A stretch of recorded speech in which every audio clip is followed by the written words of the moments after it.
アイラを永続的にウェアウルフにする方法を確立できたので紹介します。同胞団クエストを進めてウェアウルフ化するイベントの最中だけアイラはウェアウルフになっています。本来ならイベント終了と同時にアイラは人間に戻ってしまいます。血を飲む前に一度ホワイトランに出ます。ここでセーブします。またアンダーフォージに入ります。爆発のような持続時間の長い攻撃をアイラに当てます。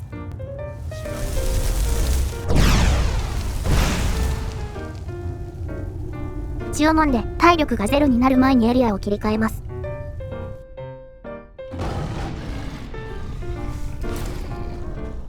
その後ウェアウルフが解除されるまで待つと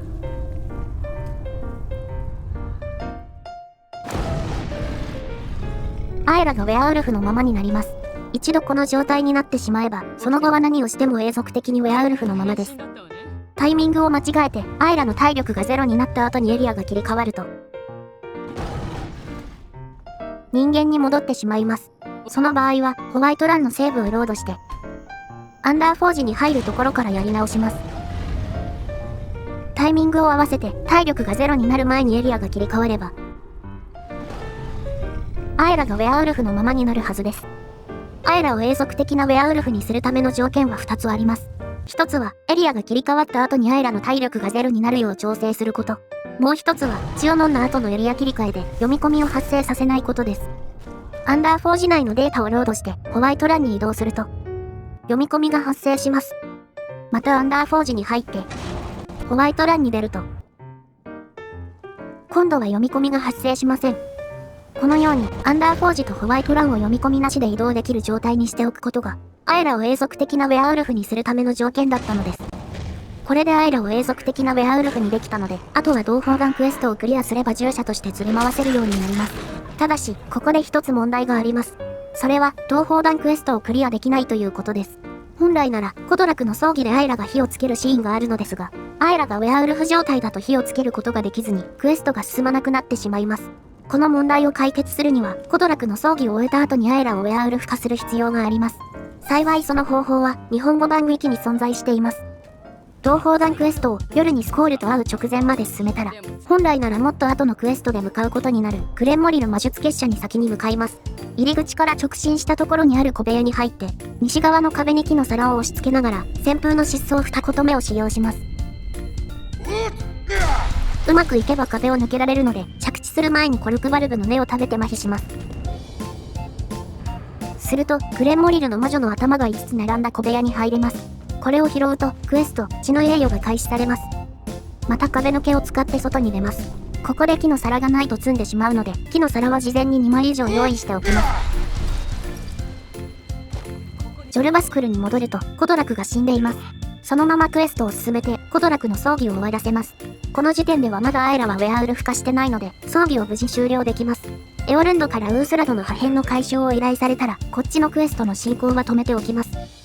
夜中にアンダーフォージの前でスコールと会ってシルバーハンドを再開します。血を飲む直前まで進めたら一度外に出てセーブします。先ほど説明した通りホワイトランとアンダーフォージを読み込みなしで行き来できる状態にしておきます。アイラの体力を削る手段はブリザードの巻物を使うのが一番楽だと思います。ウィンドヘルムのウーンファースの部屋に固定で落ちてるので序盤から簡単に入手できます。それではアイラの目の前でブリザードを発動します。ただしブリザードは敵対してない相手にはダメージが入らないので火炎を当てて敵対します。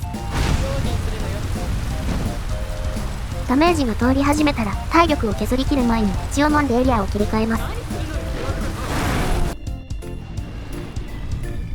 今回はレベル1難易度ノーマルでうまくいきましたがレベルやパークの取得状況によってはうまくいかないこともあるのでそこは各自で調整してください。アイラのウェアウルフ化に成功したらそのままシルバーハンドをクリアします。おそらくこのタイミングでシルバーハンドをクリアしておかないとハーシーンのトーテムのクエストが発生しなくなってしまいます。シルバーハンドをクリアしたらエオルンドにウースラドの破片を渡して中断してたクエストを再開します。そのまま同胞団クエストをクリアすればアイラをウェアウルフのまま従者にすることが可能になります。この手順ならハーシーンのトーテムの依頼も発生するので全てのウェアウルフの叫びを揃えることも可能です。以上がアイラを永続的にウェアウルフにして同胞団クエストをクリアできてハーシーンのトーテムを集められる方法です。先ほどからチラチラ映ってましたが、ファルカスも永続的なウェアウルフにすることが可能です。しかも、アエラと同時に従者にすることもできます。ファルカスのウェアウルフ化については日本語版ウィキにも載ってますが、ダリアン・ブラウン氏が YouTube に投稿した方法の方が簡単なので、そちらを多少アレンジして紹介します。まず適当に誰かと結婚式を挙げる準備をします。ダストマンの石塚の広間まで来たら、鉄格子の前で左手武器の前方パワーアタックを使用します。鉄格子にめり込んだタイミングでコルクバルブの根を食べて麻痺します。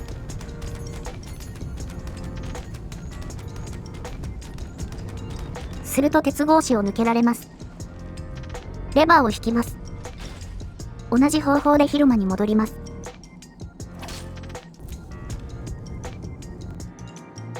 本来なら閉じ込められるはずの小部屋の鉄格子が閉じてるので、これも抜けます。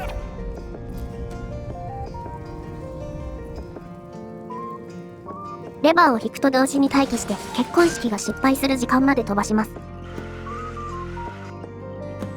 本来なら、先ほどのレバーを引くとイベント終了まで何も行動できなくなるのですが、結婚式に失敗すると、その制限が解除されて行動が可能になります。シルバーハンドが全滅するまで待ちます。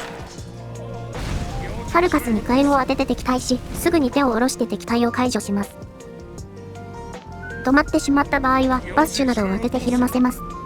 するとイベントが進行します。以降、ファルカスは永遠にウェアウルフのままになります。もちろん、クエストで治療してもそのままです。次に、同時に従者にする方法です。いくつか方法があるのですが、一番手軽なのは失勢を使う方法です。まずはファルカスかアエラ、どっちでもいいのでクエストで強制的な従者にします。この状態だと、他の従者を宿うことができなくなります。ハースファイアの家を建てて、地平を失勢に任命します。すると、従者と別れた、と表記されます。その後は、別の誰かを従者にできるようになります。これで、もう片方を従者にすれば、ウェアウルフ2人を同時に従者にできます。自分自身もウェアウルフになって、兄弟のトーテムの叫びでさらにウェアウルフを召喚すれば、ウェアウルフ5体で敵を蹂躙するパーティーの出来上がりです。他にも、セラーナを使うという方法もあります。本来なら、同胞団のメンバーがクエストで強制的に従者になると、元から連れていた従者は別れてしまいます。ところが、セラーナの場合は従者として残り続けます。この状態では新しく従者を宿うことはできませんが、セラーナと別れると、新しく従者を宿うことができるようになります。この方法でも、アエラとファルカスを同時に従者にできますが、セラーナを従者にできるまでクエストを進めなくてはならないので、多少面倒です。ただしこちらの方法は回数に制限がないので、状況に合わせて好きな方を選んでください。ウェアウルフの従者は武器は装備してくれませんが、防具は渡せば装備してくれます。素手ダメージ上昇の富士防具を装備させれば、ちゃんと攻撃力が上がります。ただし AI が気まぐれで何も行動してくれなくなることがよくあるので、あまり戦力として当てになりません。それでも、ウェアウルフのパーティーを作りたい方は、試してみてはいかがでしょうか。最後に、私のチャンネルではこの他にも、私のチャンネル以外ではネット上のどこでも見られない小ネタやテクニックを紹介しています。なので、興味があれば他の動画も見てみてください。その際はぜひ、フォロー、チャンネル登録、いいね、高評価をお願いします。それでは、ご視聴ありがとうございました。